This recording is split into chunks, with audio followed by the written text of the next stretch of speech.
First, I want to thank my audience for being here.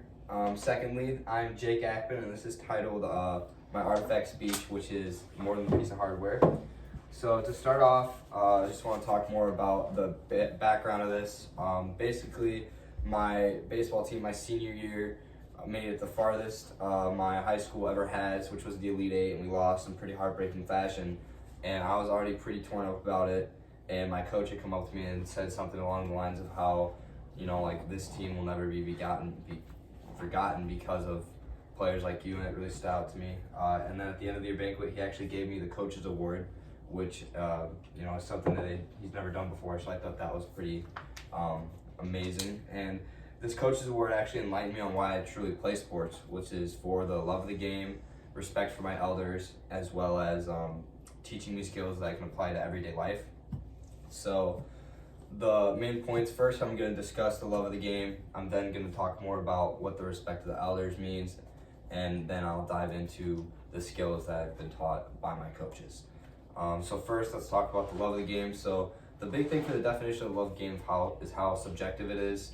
It can be late nights in the gym, twirling a ball in your hands while you're just sitting in your room, or even something like watching film, or anything you do that shows your love for the game. For me, it's all of these, but my favorite one is to watch film. I just feel like the mental and psychological aspect of winning a game is more important than physically doing it sometimes. So now that we've talked about the love of the game, it's time to get into the respect of my elders and why that's important. So at my high school, we had a motto called "Carry the flag for those who came before you."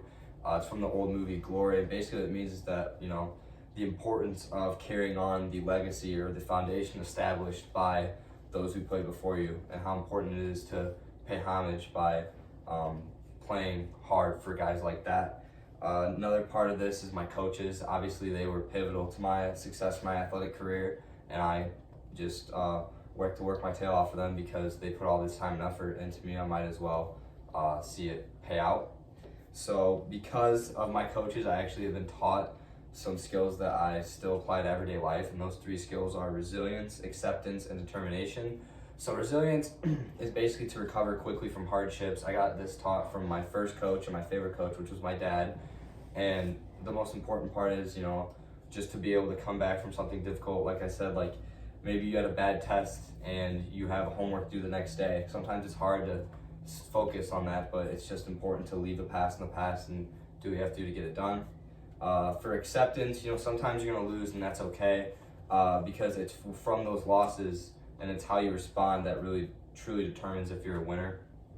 And determination, in order to get things done, you've got to put the work in. This is applicable to everyday life in ways like, if you want a job promotion, you have to work overtime. If you want to get straight A's, you got to study harder. And just to wrap it all up, so first I talked about my love of the game, then the respect of my elders, and I finished with skills that have been taught to me in everyday life,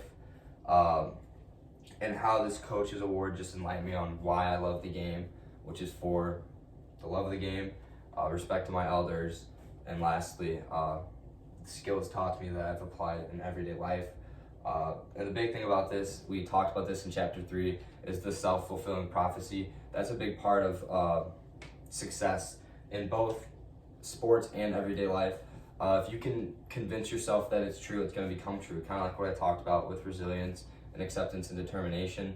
But to close this speech, thank you all for listening. I hope you can apply this to your lives, because like I said, even though this is a mostly sports award, I've learned to use it in my everyday life. That's all, and thank you for listening.